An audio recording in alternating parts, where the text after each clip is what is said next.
Ako, yan mga kababayan na kaya sinasabi nila, kung meron talaga silang video na hawak na ikasisira ni Martin Romualdez, ngayon na nila ilabas. Correct. Ngayon na nila ilabas. Wag yung kung kailan pagsabi. Pag namatay si Franco, ilalabas na, sus, ilabas ka na ngayon. Bakit yung papatayin? Bakit pa? Anong kalokohin pag namatay?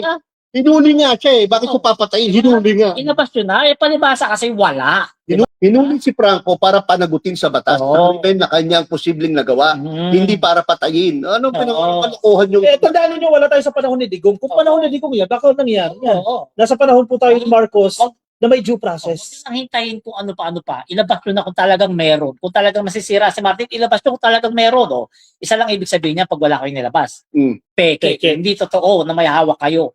Napansin ko sa mga deals, no, tinatakwil nila si Franco Mabanta. Hindi daw po talaga Samantalang bayani nila yan. hindi daw DDS si Franco Mabanta, kundi tao daw ni Marcos. Samantalang bayani nila PGMN. Correct. Dahil karamihan ng istorya, siguro mga 95% ng istorya sa PGMN, anti-PBBM, anti-administration. May kilala nga ako eh. Oh. Napapaano tayo buhok, tahimik niya yun eh. Anong ibig sabihin ng napapanat, matanda na? Ay po, tahimik na ngayon. Hindi nagpaparamdam. Bulong mo tayo, kilala mo ba yan? Kilala mo, galit sa'yo to eh.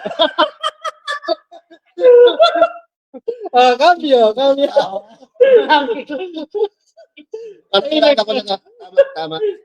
Bakit yung tatakwil si Franco Mabanta? Hero niyo para yan eh. Oo. Diba? Sino ba nagwansa? Nagsalita na ba? Wala pa rin. Wala pa rin.